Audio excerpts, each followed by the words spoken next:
Soif de culture. Soif de culture. Soif de culture, le balado agricole présenté par Soleno. Animé par Richard Boussinotte. Aujourd'hui, à Soif de culture, le balado agricole Soleno, il est impliqué dans l'agriculture et est reconnu par le Temple de la renommée de l'agriculture du Québec pour son succès et son engagement. Le 16 janvier 2012, M. Réal Laflamme, une légende dans le domaine agricole au Québec, rejoint le conseil d'administration de Soleno. Issu d'une famille d'agriculteurs, il a rapidement développé ses talents de gestionnaire et d'entrepreneur. Au fil des années, il a réussi à développer l'entreprise familiale, la ferme Roflamme, en une exploitation prospère de 1000 hectares, avec un cheptel d'une centaine de vaches laitières. On va en découvrir beaucoup plus dans les prochaines minutes. Monsieur Laflamme, d'abord, bienvenue à Balado Soleno, Soif de culture. Merci d'avoir accepté l'invitation. Merci. Bonjour, Richard. Bon matin, oui, bonjour. Écoutez, on va avoir beaucoup d'affaires à jaser parce que vous avez eu durant toute votre carrière, vous avez eu beaucoup de nominations, des distinctions, des prix que vous avez gagnés également. Aujourd'hui, vous êtes vous êtes installé à Saint-Hyacinthe, vous avez plus de 1000 hectares avec un cheptel, on disait, d'une centaine de vaches laitières, parce que souvent ça grandit aussi. Oui, 140 en lactation. OK, en lactation. En lactation. Moi, je veux qu'on prenne ça du début, M. Laflamme, parce que là, on le sait, on est à Saint-Hyacinthe, puis c'est vraiment, j'allais dire, c'est-tu le cœur de l'agriculture au niveau laitier au Québec? C'est une très belle région d'agriculture. C'est des belles terres. Saint-Hyacinthe, c'est peut-être pas le bassin laitier du Québec, mais en culture, grande culture, soya, maïs, blé, on a vraiment des belles terres, puis c'est une belle région pour faire ce genre de production-là. Je veux qu'on prenne ça du début. On le sait des fois parce que, en fait, vous étiez sur une terre jeune. En fait, c'est la terre paternelle où on est aujourd'hui? C'est des ajouts? Comment ça a commencé? Non, c'est pas la terre paternelle. Moi, j'étais le plus vieux d'une famille de 5 garçons et une fille. Okay. Puis, c'est une terre voisine que mon père avait achetée pour moi. Okay. Pour 95 arpents. Puis 17 vaches à lait. C'est comme ça que j'ai démarré tout ça. Le début, c'était un peu spécial, mon affaire, parce que j'ai toujours adoré l'agriculture. C'était une passion pour moi. Mm-hmm. Puis j'ai lâché l'école, j'avais pas tout à fait 14 ans. Mais c'était comme ça, à ce moment-là. Vous n'étiez pas le seul, d'après moi. Peut-être pas le seul, mais disons que ça faisait pas l'affaire de mon père et de ma mère. Puis, lui avait dit, essaye-moi 1 an, si ça fait pas, je savais qu'il y avait besoin. Si ça fait pas, l'année suivante, je vais retourner à l'école. Mais je n'ai jamais entendu parler. L'année suivante, ça allait bien. Ça veut dire que les affaires allaient bien. C'est ça. Ça commençait-tu déjà à être prospère, comme on dit, ça allait bien? Ça allait bien. Mon père, dans le temps, envoyait son lait en nature, qui était un plus. Quand on parle des années 60, là, c'est sûr que on travaillait dans le temps 60 vaches. Il n'y avait pas de pipeline, rien. On avait un bolletin, mais il faudrait transporter le lait à la main au bolletin. Puis, mais quand même, c'était une bonne ferme que mon père avait. C'était une ferme pour dans le temps, là, au-dessus de la moyenne, passablement. Fait que là, vous, ça a parti comme ça, puis là, vous êtes devenu, propriétaire combien d'années après? Ou vous en avez eu la gestion tout de suite? Ou La petite terre de 95 arpents, on faisait de la betterave à sucre. Puis des années, c'était sur cette terre-là, puis d'autres années, on changeait de terre un petit peu de terrain avec mon père, tout ça. Puis, mais on pouvait pas dans le temps avoir une terre à son nom avant 21 ans. Oh! À 21 ans, là, la terre était transférée à mon nom, 95 arpents, puis 17 vaches. C'est comme ça que ça a décollé. À 21 ans? À 21 ans. Puis mon épouse, elle enseignait dans le temps. Oui. Puis, mais elle venait sur une ferme, une petite donc, ferme. Donc, elle connaissait c'était quoi le... Mais de grande culture. Il y avait assez grande terre. Elle connaissait ça. Puis, à un moment donné, quelques mois après avoir être marié, je lui ai demandé, je lui ai dit, si tu veux t'associer avec moi, dans le temps, c'était spécial. Je lui ai dit, ça va être 50-50. Puis j'ai dit, tu vas travailler avec moi. Puis j'ai dit... C'est de même que ça a parti. C'est de même que ça a parti. Moi, je travaillais tout seul. J'étais habitué de travailler sur la ferme de mes parents avec mes frères, tout ça. Je trouvais ça dur tout seul. Puis j'avais des rêves.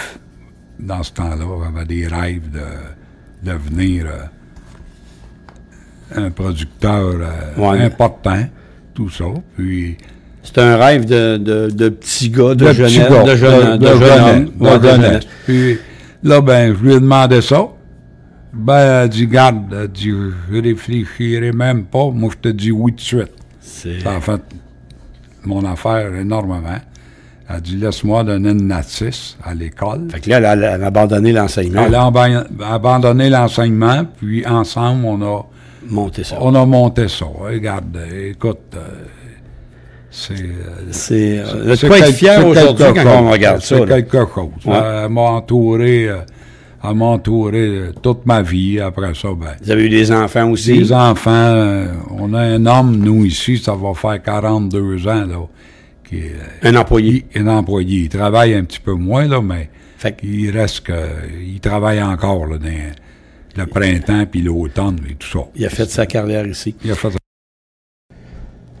Alors, M. Laflamme, ferme Roflamme, vous allez m'expliquer, c'est R, on commence pour... en fait, R, c'est pour Réal. Réal. Puis O, c'est pour Odette, mon épouse, Odette. Puis Flamme, qui est la flamme, Flamme. OK. C'est ça qu'on a des... On a fait le nom. On a fait le nom. Je veux juste revenir, M. Laflamme, quand tantôt vous me disiez, à 21 ans, là, vous avez parti avec des vaches, puis là, on parlait pas d'hectares, mais on parlait des arcs, c'est tout ça, ce moment? Non, des arpents. Des arpents. 95 arpents, ben c'est 32 hectares, à peu près. Votre premier gros investissement, c'est quoi? Que vous avez fait, le mettons, quand vous aviez 21, 22, 23 ans, je ne sais pas, parce que là, maintenant, vous avez grossi ça, fait que c'est sûr que vous n'avez jamais arrêté d'investir dans... Non, ben, c'est un voisin qui est devenu à vendre, voisin immédiat. C'était 50 000 en 72. C'était beaucoup d'argent, là, regarde, écoute. C'était pas facile d'avoir du financement dans le temps, puis... mais ça s'est fait, puis c'était une ferme de 30 hectares, voisin immédiat. Puis ça l'a aidé à faire progresser la ferme. Puis on a toujours racheté parce que on en possède 2800 arpents qui fait 950 hectares. On le possède. Ça veut dire que durant toute ma vie, fait que ça, on l'a acheté. Puis après ça, mes deux garçons sont joints à nous comme associés. On a continué à en acheter. Vous avez continué de grandir comme ça. Mais quand vous dites que le financement n'était pas facile, on le sait, c'est souvent le nerf de la guerre pour plusieurs entreprises. Mais à ce moment-là, me semble que c'est pas si loin. Là, il y avait des quotas. Des fois, on dit, quelqu'un qui a un quota de lait, ça peut aider des fois pour le financement. Je suis aux côtés avec ça, ou ça c'était pas pris en compte à ce moment-là, comme aujourd'hui, peut-être? Ou, Oui, c'est ça, mais il était quand même les financements limités. Tu avais des maximums que tu ne pouvais pas emprunter plus que ça. OK. Puis, ben regarde, c'est sûr qu'on était au crédit provincial, on est devenu au crédit fédéral, parce que lui, il extensionnait un peu plus pour prêter. Puis, regarde, ça c'est fait. On a acheté du quota. Vous avez acheté du quota, fait que vous en avez continuellement acheté, évidemment. Continuellement acheté. Mais moi, j'avais un penchant pour l'agriculture. Moi, je suis pas un gars de vent. Je suis un gars de grande culture. De grande culture. Tout ça. Regarde. En fait, les vaches, on les a toujours gardées. Mon épouse aimait la production laitière. Puis c'était une genre de police d'assurance dans le temps avec la grande culture. Parce que la grande culture, là, au début, ben, on n'avait pas d'assurance stabilisation. Ouais, c'est différent. On avait... des fois, des hauts et des bas, des prix, puis tout ça. Dans les années 74, je pense, l'assurance stabilisation est arrivée, puis ça l'a fait de mettre une certaine stabilité dans la grande culture. Que vous aviez pas... Tu sais, des fois, il y a des gens qui vont investir, ils vont être plus sur les freins. Vous, c'était pas le cas parce que le but, c'était évidemment de faire grandir l'entreprise puis de dire un jour, ben là, déjà, là, vous aviez des enfants qui étaient installés avec vous, mais c'était de continuer d'investir. Oui, mais avant ça, ben, c'est sûr que moi, mon rêve était, étant jeune, un jour, je vais avoir... Ici, on marque en arpent, 1000 arpents de terre. Et je disais ça, j'avais peut-être 14-15 ans. Puis, un coup, à ce moment-là, c'était gros. C'était encore gros, mais c'était... J'ai dit ça à mon père. J'ai dit, moi, je rêve un jour. Mon père, il m'a dit, t'as pas dit ça à personne, toi? Ouais. J'ai dit, non. En voulant dire, dis pas ça parce que tu vas passer pour un fou. Ah ouais, il a ça. le temps. Puis c'était vrai, c'était un rêve. Mais ce rêve-là a continué, puis ce qui a fait en sorte, en général, tout ce qui pouvait se vendre proche, Vous l'avez acheté. on a tout le temps Fait que vos pris terres, les moyens de les acheter. Là, on est dans le deuxième rang de Saint-Hyacinthe. C'est Oui, le même qu'on oui, l'appelle, c'est deuxième ça. rang Saint-Hyacinthe. C'était à Sainte-Rosalie autrefois, OK. mais c'est Saint-Hyacinthe aujourd'hui. Est-ce que là, les terres sont tous dans le même rang ou vous en avez un petit peu... Non, autour? on en a dans d'autres Autour? parce que c'est grand. Sinon, là. ouais. C'est ça, on a dans d'autres rangs, un petit peu plus loin, mais c'est quand même dans le coin de la très bonne terre, OK. de la terre de la Sainte-Rosalie, mais de la Saint-Urbain en grande majorité. C'est de la terre facile à travailler, puis... Fait que vous avez continué comme ça parce que là, tantôt, je vais arriver aux implications puis tout ce que vous avez fait, mais juste avant, où est-ce qu'on est aujourd'hui, là? En fait, c'est des bâtiments qui sont neufs. Ça a été inauguré il n'y a pas beaucoup d'années déjà. Ah, là. ici, la femme laitière, c'est 3 robots de traite, puis avec un soigneur, un robot. Vous avez automatisé ça? Ça fait 7 ans. Ah, ça fait 7 ans. 7 ans. Ça fait... Avant, on était dans une autre étape en travée. On travaillait 72, 75 vaches à peu près. On a doublé, en fait, depuis 7 ans. Depuis 7 ans. Ouais. Je voyais, parce qu'il y a eu plusieurs articles, mais je voyais, entre autres, il y en a eu un, le robot au service des fermes, tout ça, on parlait de vous, il y a eu plusieurs articles.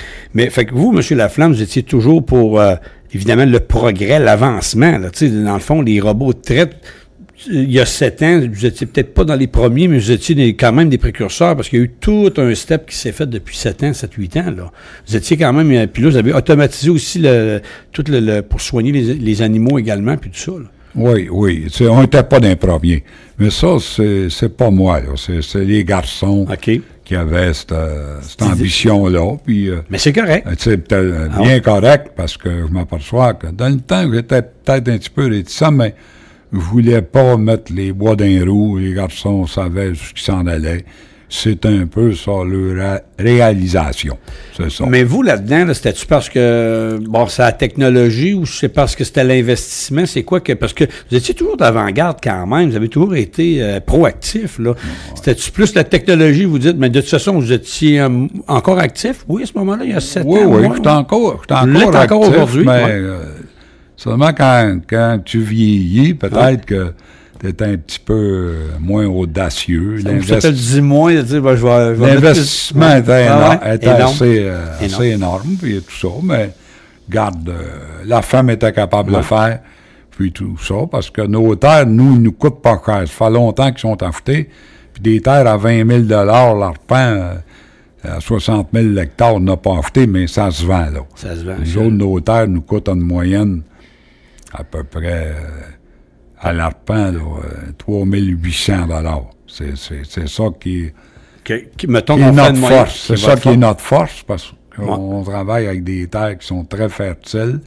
Puis je pense que les garçons travaillent ça, ils font ça comme il faut.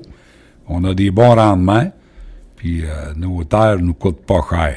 C'est ça qui fait la différence avec des gens que les terres vont coûter 15 000, 20 000 l'arpent. Êtes-vous toujours acheteur? À ces prix-là, c'est plus moi qui prends ces décisions-là. OK. C'est mes garçons, mais ils n'ont pas l'air acheteurs. Mais est-ce qu'ils consultent encore le père Réal? On discute. Ensemble, c'est ça, il y a comme des réunions, puis tout ça. Oui, on discute ensemble. Puis, ça m'intéresse encore. Tout le temps. Mais je lui fais confiance ça, parce qu'ils ont prouvé qu'ils sont bons. C'est un peu comme votre père, tantôt, au début de l'entrevue, vous m'avez dit, essaye-moi 1 an, puis finalement, vous avez resté. Fait que, vous appliquez un peu la même recette, dans le fond, vous lui faites confiance. Oui, c'est ça. Puis c'est vrai, tu as raison là-dessus, Richard. Mon père, il avait tendance à avoir confiance. Confiance, c'est ça. Jusqu'à la preuve du contraire. Ouais. Ben, c'est ça. Il nous faisait confiance, il me faisait confiance, puis qu'on le veuille ou non, M. Laflamme, tu sais, quand quelqu'un nous fait confiance de même, tu sais, c'est un petit peu, là, il y a l'orgueil, puis là, on dit, on va prouver qu'on est capable aussi, tu sais, fait que c'est pas mauvais, tu sais, c'est une méthode douce en même temps, d'une certaine façon, de dire, on fait confiance, puis je pense qu'on est capable de le voir quand les gens s'impliquent, puis tout ça. Pour le dire, Richard, ce qui m'a fait avancer dans la vie, moi, c'est un peu ça, la confiance que mon père avait en moi, puis ainsi de suite. Puis c'est pour ça que pour moi, j'ai connu quelqu'un qui m'a fait confiance, mais j'essaye avec mes garçons le plus possible de lui faire confiance. Je rappelle pour les gens qui sont à l'écoute, le balado agricole Soleno, Soif de culture, mon invité, M. Réal Laflamme. M. Laflamme, là, je veux qu'on parle, vous êtes l'un des plus jeunes récipiendaires de la médaille d'or du mérite agricole. C'est quand même un titre prestigieux. Et quand on sait, puis là, les gens qui nous écoutent, ceux qu'il y en a qui se sont déjà inscrits savent c'est combien, c'est combien de travail, le cahier de charges puis la préparation. Vous avez été un des plus jeunes. D'abord, félicitations. Merci beaucoup. Ça, c'était en quelle année? C'était en 81. En 81? J'avais 34 ans, moi, en 81. Puis, on s'était présenté dans le temps la médaille de bronze, la médaille d'argent. Puis, en 81, c'était la médaille d'or. On était 20 concurrents à la médaille d'or. Puis, on a été choisi la première médaille.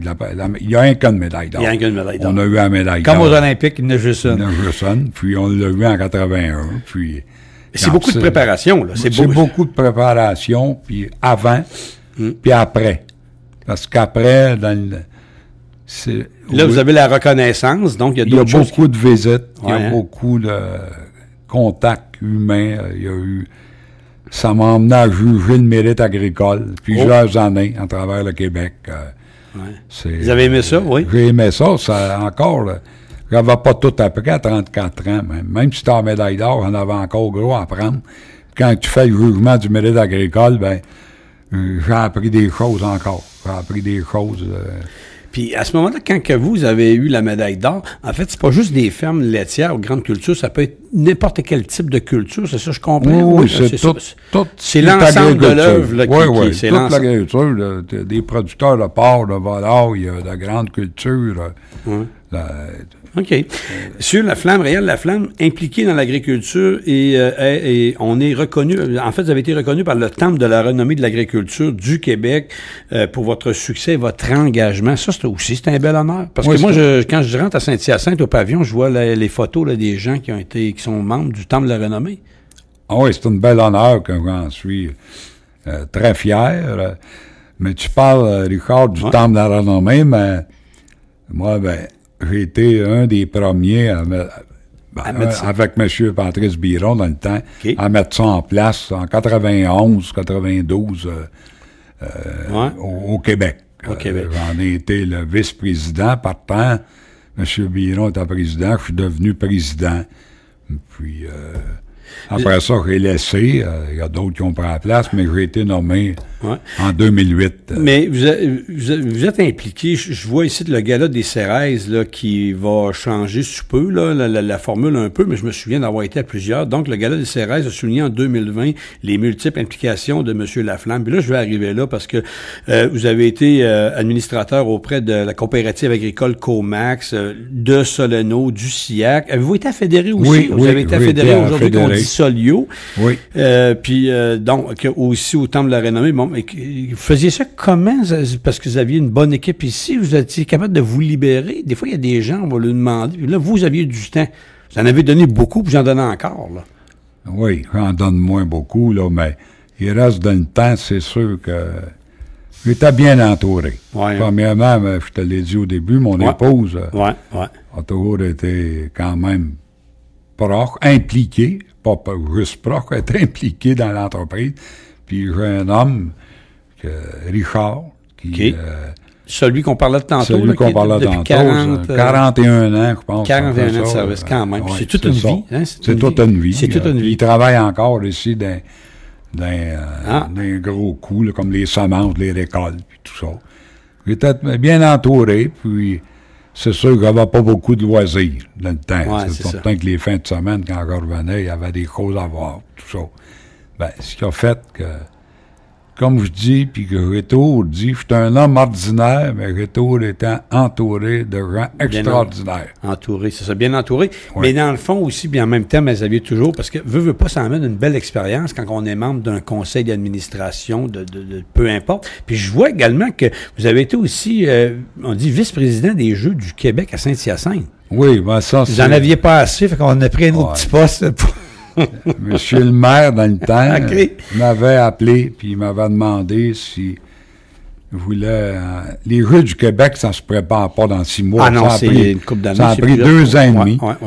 Regarde, j'étais le vice-président, Jean Bédard, les Carreaux Sport en était le président. Puis on a travaillé 2 ans et demi, puis ça a été une très belle réussite. Puis on a appelé ça les Jeux du Québec à la saveur agroalimentaire. Parce que, en fait, moi qui étais bien placé, j'ai été chercher de la viande, tous les produits, puis on a nourri tous ces jeunes-là avec des accompagnateurs pendant 10 jours. C'est quelque chose. Avec les cuisines de nos écoles. Le cégep, la polyvalente, d'autres écoles, puis avec des cuisiniers, puis on faisait à manger, puis c'était... ça avait une coche sur... d'autres jeux qui... Oui, parce qu'il y a tout le temps une petite compétition. En fait, tu sais, on dit souvent l'expression une loi non écrite. Bon, on se dit la dernière fois, les Jeux du Québec étaient à telle place, là, c'est nous qui les recevons à Saint-Hyacinthe. Tu sais, on a une fierté à quelque part aussi, hein. Puis, tu sais, c'est là que c'est pour ça que c'est des gens comme vous, avec des contacts dans différentes sphères d'activité, qui fait que, tu sais, ça va aider. M. Laflamme, M. Bédard. M. Bédard, c'était un natif de la région. Oui, Saint-Hyacinthe. OK, Saint-Hyacinthe. Puis on s'est connus, on se connaissait pas plus.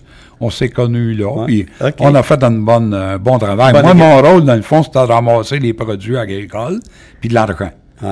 Puis on a fini, il restait 60 000 qu'on a distribués dans des écoles pour... des bonnes œuvres. Faire de la culture physique. L'éducation. OK, l'activité physique. C'est une grande fierté d'avoir... C'était beaucoup de travail, mais c'était... il y a eu des belles récompenses. Il y a des belles récompenses. Puis, tu sais, on dit souvent, c'est quelque chose de plus que je vais ajouter dans mon CV. Dans votre cas, vous n'aviez pas besoin de l'envoyer. C'est les gens qui vous appelaient, mais c'est ça pareil. Mon invité, M. Réal Laflamme, Soif de culture, Balado Soleno. M. Laflamme, moi, je vous ai connu plus au début. Là, vous avez été, en fait, très impliqué, vous, avec d'autres bénévoles dans Expo Champ, dans l'Expo, puis tout ça, là, parce que vous avez travaillé fort là-dessus avec votre équipe de bénévoles, parce qu'à l'époque, c'était comme ça. Le Salon de l'agriculture. Le Salon de l'agriculture. J'ai été impliqué quand j'ai laissé la coopérative fédérée, puis Comax, on m'a demandé de...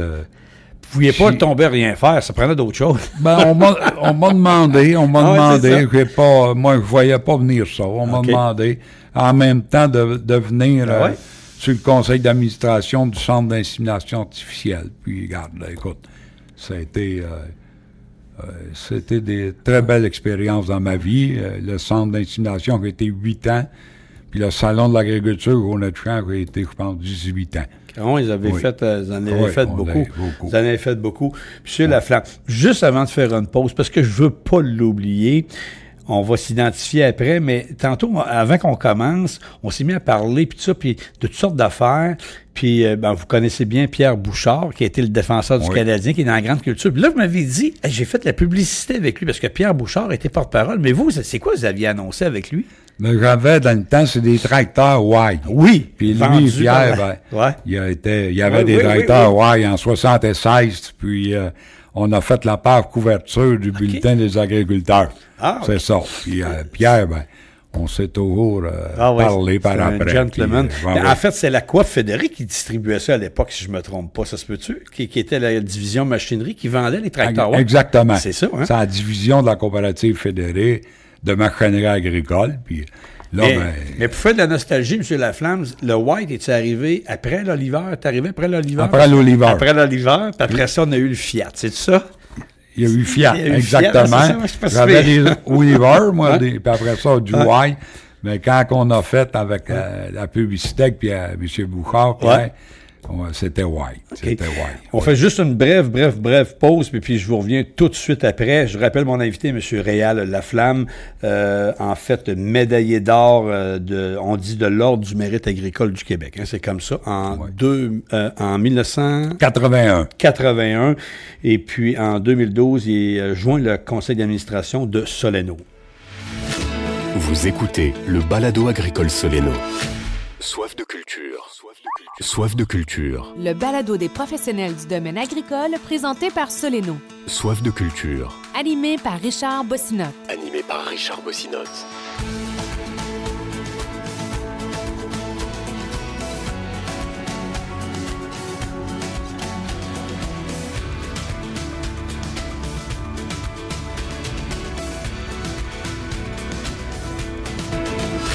On est de retour pour la deuxième et en fait la dernière partie, si on veut, mais on pourrait continuer longtemps. Mon invité, c'est M. Réal Laflamme, entre autres membre de l'Ordre national du mérite agricole du Québec en 1981. M. Laflamme, moi je veux qu'on parle, parce que vous avez diversifié votre entreprise, toujours dans l'agriculture, mais vous avez fait des investissements au niveau, là je dis le poulet, mais vous allez tout me démêler ça dans les poules pondeuses, vous avez fait ça dans les années... Le dinde. La dinde également, parce que vous avez aussi des investissements en Ontario. Oui, absolument. Dans poule pondeuse, on a... Mais ça, ces investissements-là, je suis pas seul. Mais quand même, vous avez diversifié. Des associés, puis tout ça, puis regarde, c'était pour moi... C'était un bel investissement. Une grande fierté, parce qu'au début, les poulets, c'est en 1992, puis... j'avais acheté la première ferme. Le quota valait 125$ le mètre. C'était cher dans le temps, tout ça, mais je me disais que je produisais beaucoup de maïs, je produisais des grains. Et je disais, mais ça va être une façon de passer nos grains dans ces fermes avicoles-là, puis tout ça. C'est une sorte d'intégration. Hein? Ben, on peut dire ça de même, d'une certaine façon. Hein? On peut dire ça comme ça. De cette façon-là. Puis, en 93, il y a une ferme de dinde qui est devenue à vendre.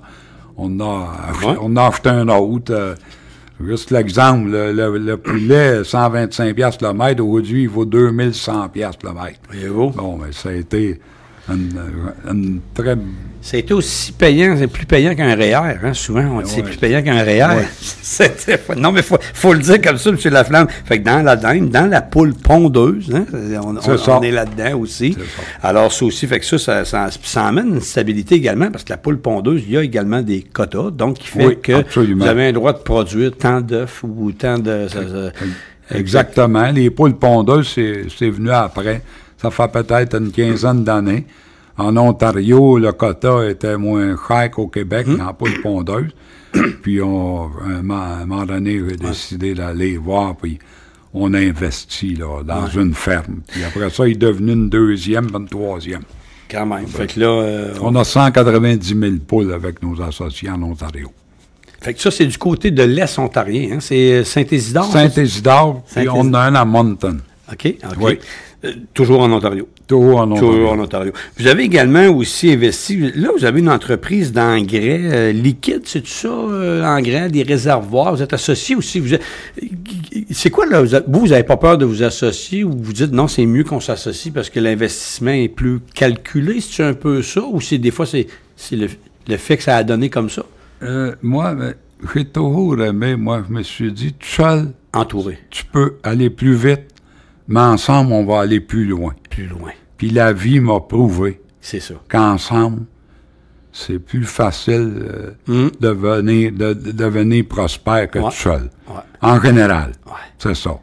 Puis là, les engrais liquides puis les réservoirs de plastique, c'est un jeune homme qui est ami avec un de mes garçons. Puis, c'est un peu comme ça que ça... C'est un peu comme ça, on a investi, puis ça fait déjà un peu plus que 5 ans, puis c'est une belle entreprise, puis ça va bien, mais on est 3 personnes là-dedans. M. Réal Laflamme, également, vous êtes au conseil d'administration de Soleno. Vous êtes un partenaire aussi? Oui, également. Oui. Je suis au conseil depuis, je pense, 11 ans. Puis, je suis partenaire, à peu près, ça doit faire autour de 7 ans. Je suis actionnaire chez Soleno. OK. Oui. Je vais juste faire un petit clin d'œil. J'appelle ça un petit clin d'œil parce que tantôt, c'est quelqu'un qui m'avait soufflé l'information. Tu sais, j'avais quand même des recherchistes, mais vous avez fait, là, tu sais, dans vos temps libres, parce que vous en aviez, j'imagine, du tir au poignet, là. Y a-tu des gens qui vous me dites, vous avez fini 2e au Québec, vous étiez à TV, puis tout ça. Oui, racontez-nous ça un petit peu, là, le tir au poignet, là. Oui.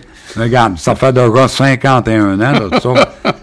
C'est pas d'hier. Non, mais quand même. C'est ça, il y avait une émission à TVA. OK, ouais. Et puis, une émission qui était le dimanche soir, puis qui avait une petite section d'hommes forts. Okay. Il avait organisé le tir de poignet.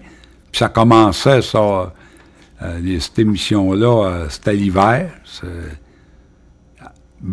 Pas à l'hiver, fin novembre. Okay. Puis ça a fini à fin de mai. Puis, à un moment donné, on s'éliminait, puis ça se concentrait. Puis j'ai fini 2e du Québec dans le temps. J'avais 25 ans. Mais j'avais dû vous en faire parler certainement. Oui, parce qu'on paraît ça à la télévision. Puis, écoutez, j'étais un agriculteur, un jeune agriculteur. Puis il y a des gens qui aimaient ça, regardaient ça. Puis j'allais dans un encamp de ferme à quelque part. Là, il y en a qui devaient vouloir vous essayer, je même, non? C'était non? Non, je ne me laissais pas prendre direct là-dessus parce que au poignet, on n'est pas des tracteurs. Tu sais, quand tu as tiré une couple de fois, tu affaiblis, puis non, je me laissais pas prendre là-dessus, mais on venait me voir, puis je connaissais pas ces gens-là, mais les autres me connaissaient par rapport à la télévision. Mais vous êtes arrivé comment à TV avec ça? C'était un concours qui était à Saint-Hyacinthe? Après ça, c'était des régions? C'est des gens qui m'ont influencé de donner mon nom. OK. Ils vous connaissaient, ils savaient que vous aviez vous étiez raide un peu, comme on dit. OK. C'est ça. Monsieur Laflamme, Réal Laflamme, je vais revenir, là. Dans les perspectives d'avenir, en fait, j'avais une question. Si la technologie joue un rôle important dans l'agriculture moderne, comment vous voyez l'évolution future de la technologie dans le secteur agricole puis son impact sur les exploitations agricoles? En fait, ça va être inévitable. On s'en va tout là. Plus techno toujours, même dans l'agriculture. On le voit là. Moi, Richard, je pense que ça va pas arrêter, ça. Ça va pas arrêter. Quand j'ai commencé dans le lait, on était 30 quelques mille au Québec, producteurs. Aujourd'hui, on est 4700. Puis, regarde, c'est pourquoi qu'on est 4000. Puis, on fait le même lait. Oui. Ou même plus de lait qu'avant, peut-être. Même. Un petit peu plus. Ça ressemble à peu près. Peut-être un petit peu plus, parce que la population augmente. Mais c'est sûr que on n'aura pas pu faire ça s'il n'y aurait pas eu toutes les technologies qu'on a. C'est comme cultiver 3000 arpents de terre, là, 50 ans. Il ne fallait pas penser à ça, là. Mais aujourd'hui, cultiver 3000 arpents avec l'équipement et tout ça, c'est pas plus dur que d'en cultiver 300, 400, là, 50 ans. Parce que tout est adapté. Tout est adapté. Si, mettons que dans les questions... En fait, donneriez un conseil aux jeunes entrepreneurs qui souhaitent se lancer dans le domaine de l'agriculture aujourd'hui, c'est sûr que c'est pas évident. Un jeune qui arrive, là, qui dit « Moi, je veux me lancer là-dedans », s'il n'y a pas une ferme familiale ou des liens de parenté, c'est assez difficile d'acheter ça aujourd'hui, d'acheter une entreprise. Là. Demain matin, c'est pas évident. Oui, je dis pas que c'est pas faisable, mais les chances sont très minces de réussir, parce que si t'as pas des parents qui sont derrière toi pour t'aider... C'est de même dans d'autres choses, là. Si tu veux partir d'un Rona, un BMR, un jeune qui n'a pas un sou, il ne peut pas se lancer là-dedans. Ça prend même du capital. Peut-être la relève agricole peut espérer, des fois, on voit ça. Il y a des entreprises familiales qui n'auront pas de relève. Ils ont des enfants, mais tu sais, les enfants, pour X raisons, ont fait des études, ont fait d'autres choses. Là, ils peuvent peut-être s'intégrer en achetant des parts tranquillement. C'est peut-être une des façons qui est disponible. C'est la façon. Puis ça se fait pas à grande échelle, mais il s'en fait de ça. Puis c'est une bonne façon. Ou être ensemble, tu sais. Faut apprendre à travailler ensemble. C'est peut-être pas facile, mais si t'es, je sais pas, mais 2, 3 personnes, Puis si tu as un peu de capital chacun, mais ils le mettent ensemble, ils peuvent finir par partir là-bas. C'est ça. Mais c'est pas facile parce que... Non, c'est des entreprises qui valent des millions et des millions. Des millions et des millions. Des millions et des millions, carrément. En fait, si la ferme Roflamme, là, c'est sûr, vous êtes encore actifs, vous surveillez un peu ce qui se passe, mais là, c'est les enfants, là, dans le fond, qui vont... Fait qu'eux vont continuer. Si on parle d'avenir pour la ferme Roflamme, ça va continuer de grandir ou on peut-tu dire on fait plus... Non, faut grandir. On est comme condamné à grandir un peu. On est comme condamné à toujours investir, à s'améliorer, oui, mais à s'agrandir. Oui, regarde, moi ici, en fait, j'ai 2 garçons et j'ai une fille qui travaille à plein temps, tout ça, mais ces gens-là sont plus jeunes, puis ils ont de l'ambition. Puis ça, quelqu'un qui a de l'ambition, mais... il ne se teigne pas. T'arrêtes pas ça. T'arrêtes pas ça. T'encourages. Ben là, regarde, moi, je vous dis, ça n'arrêtera pas ici. C'est sûr que ça va grandir, mais peut-être raisonnablement. T'sais, moi, je prétends que quand mes enfants, ils ne feront pas des coups d'éclat puis mettre l'entreprise en danger. Ils vont grandir raisonnablement. Puis ça, je suis pour ça.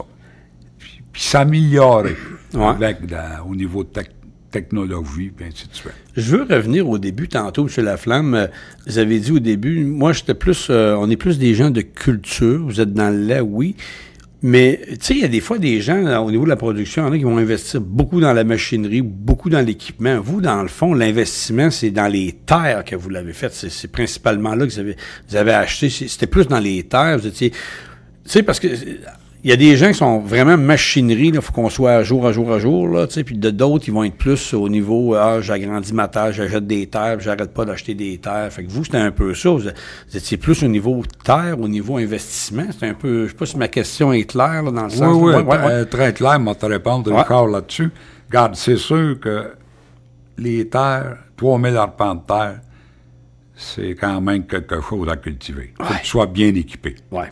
Ça veut dire que nous, on a toujours été bien équipés. Fait que les deux... Parce que semer 3000 arpents de terre, des fois, le printemps, tu as 7-8 jours pour le semer. Ouais. Faut que tu le semes aussi vite qu'un autre qui a 500.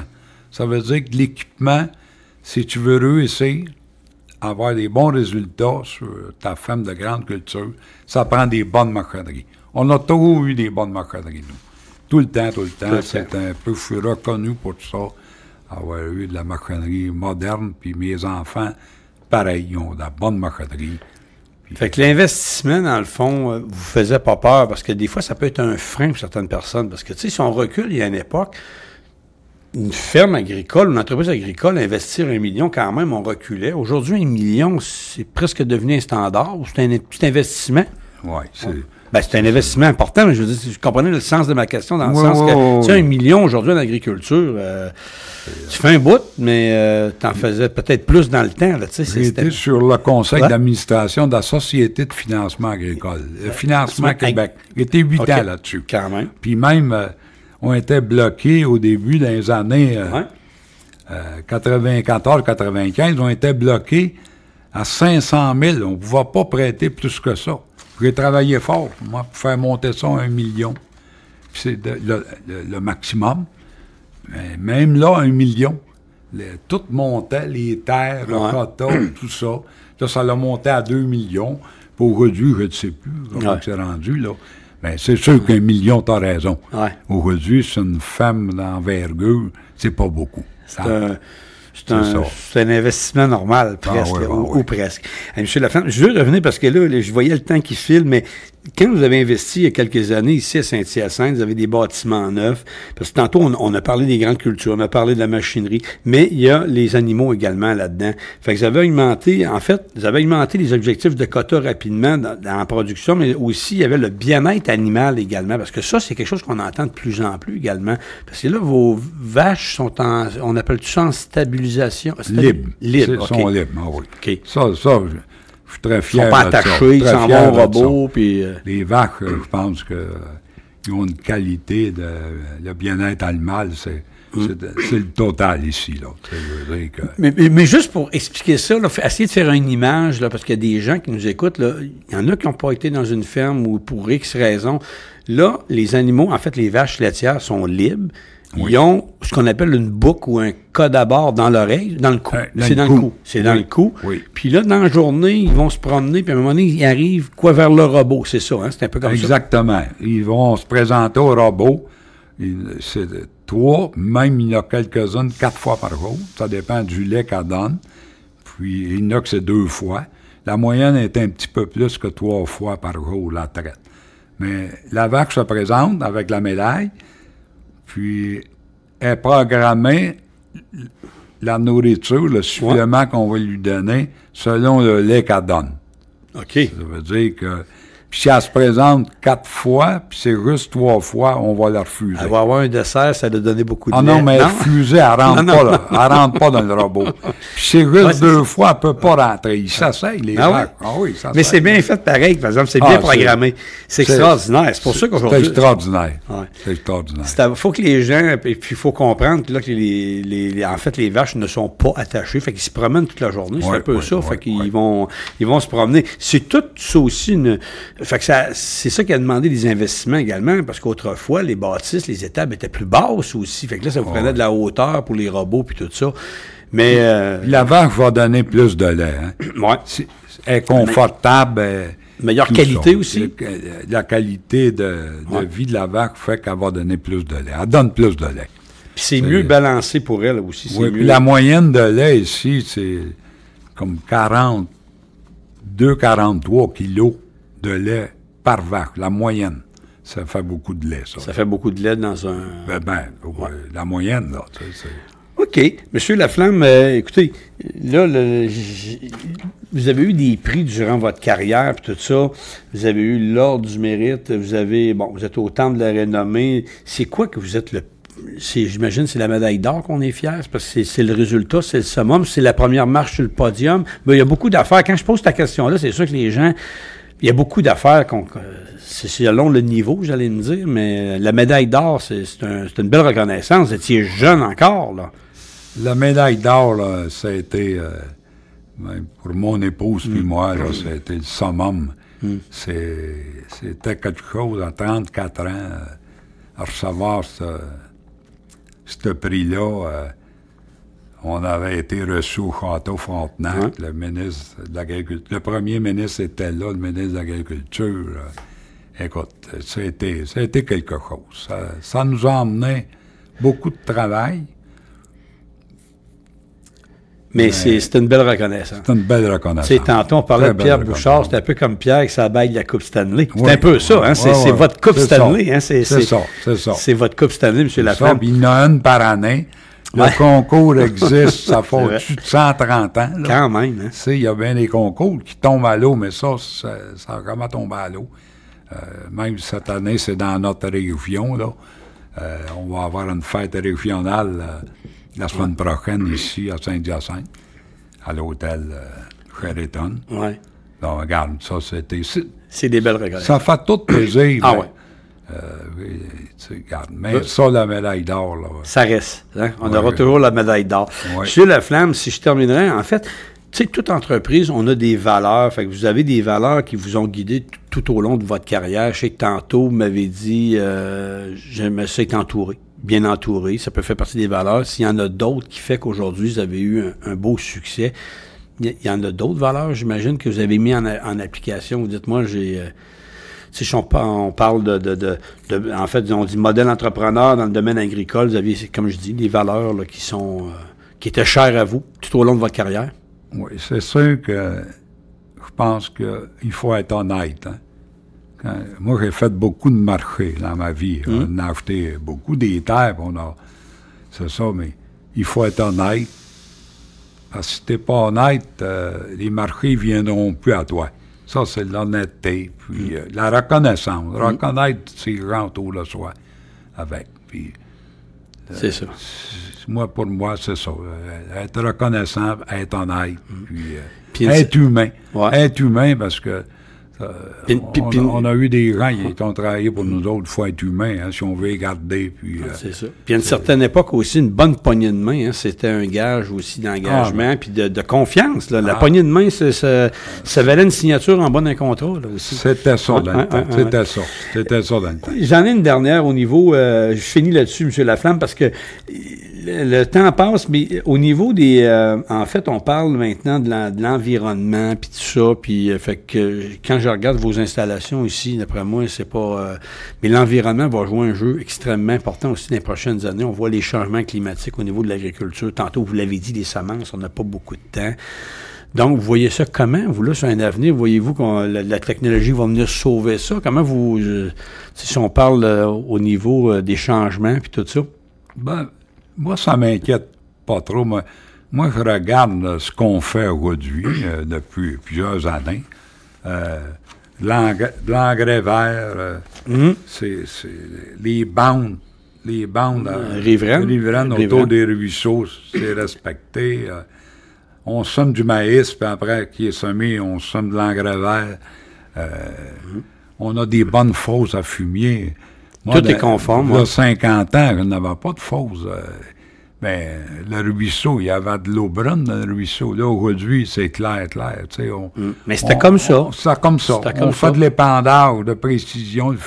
C'est vrai. Tous les fumiers s'étaient tendus avec des normes de quantité, et ainsi de suite. Puis je pense, c'est une bonne chose. J'ai été sensibilisé à ça, mais les enfants sont encore plus sensibilisés, puis ils travaillent dans le sens que... Moi, je dis qu'on est mieux qu'on était il y a 30, 40 ans. Parce qu'à une certaine époque, on entendait parler, l'environnement est producteur. Aujourd'hui, on n'entend plus parler, puis je pense qu'il y a des gens qui se sont... en fait, qui ont suivi la réglementation rapide, c'est les gens de l'agriculture. Oui, mais regarde, moi, je suis confiant, puis je pense qu'il y a certaines villes, ils ont des systèmes qui ne sont pas capables de tout transformer les égouts. C'est vrai. Et en laisse passer. On en envoie encore dans les rivières ou dans le fleuve. Dans le fleuve. Mais nous, en général, là, les agriculteurs et les agricultrices, ils sont assez consciencieux. Si j'ai une dernière question, M. Réal Laflamme, l'agriculture au Québec va bien? On peut dire qu'en général, va bien, elle est en santé, l'agriculture est bonne. De ce que vous savez, parce que évidemment, vous n'avez pas le pouls peut-être de toutes les régions, mais de ce qu'on voit, de ce qu'on lit, de ce qu'on entend, il y a toujours place à amélioration, mais ça va bien. Oui, regarde, c'est sûr, il y a des productions... plus dur que l'autre. Le porc, il n'en reste plus quasiment de producteurs à leur compte. C'est des intégrateurs. Des intégrateurs. Ça, je trouve ça triste quand même, là, tu sais. Mais... Parce que c'est un patrimoine familial qui s'en va quelque part. Moi, je peux dire que le quota, la gestion de l'offre, c'est ça qui a fait beaucoup avancer notre entreprise. Que ce soit dans le poulet, dans le dinde, dans les pondeuses, dans le lait. C'est certain que c'est un... C'est quelque chose qu'on entend parler souvent, qui est souvent remis en question, qui est souvent... oui, mais je pense que... Challengé, là, tu sais, qui est... Ça sera mauvais pour le Canada. Perdre ça. Pas juste le Québec, le Canada. Pas juste le Québec, le Canada. Parce qu'on a un plan national de quota dans toutes ces productions-là. Moi, je pense que il faut pas laisser tomber ça. Faut garder ça en place. Puis, il peut peut-être arriver d'autres choses dans l'avenir que, à un moment donné, on va avoir tellement de population... avec les immigrants, tout ça. Peut-être qu'on n'aura pas besoin de ça, mais ça me surprendrait beaucoup. Pas pour les prochaines années, en tout cas. Regardez, si on regarde le porc, là, les producteurs, je pense qu'il n'en reste pas 1000. C'est triste. C'est triste. Je trouve ça triste. On a été, en passant dans le porc, 15 ans de temps, 2 engraissements, 13 000 porcs par année, puis on a abandonné. Parce que c'était difficile de faire de l'argent. Si on ne faisait pas l'argent. Puis tu peux pas travailler pour faire de l'argent, c'est impossible. Non, c'est impossible. C'est impossible. C'est impossible. C'est ça. Monsieur Réal Laflamme, de la ferme Roflamme, médaille d'or de l'Ordre national du mérite agricole du Québec en 81. C'était un réel plaisir de m'entretenir avec vous, puis d'en apprendre un peu plus. Là. Puis je finis, y a-t-il d'autres choses que je ne saurais pas? Concours de poignets, des fois, là, la publicité dans le bulletin des agriculteurs. Y a-t-il une autre affaire que vous m'avez pas dit des fois que j'avais pas dans mes feuilles de recherche? Ou... Bon, non, regarde, je pense, Richard, on a fait le tour. Oui, on a fait le tour. Passablement. C'est bon. Ça raconte un peu ma vie. Une vie, c'est long, mais ça passe vite. Ça passe vite, c'est vrai. Puis c'est là qu'on voit, je regardais, j'avais 3-4 feuilles là, de toutes les réalisations, puis il m'en manquait là-dessus. Monsieur Laflamme, merci beaucoup.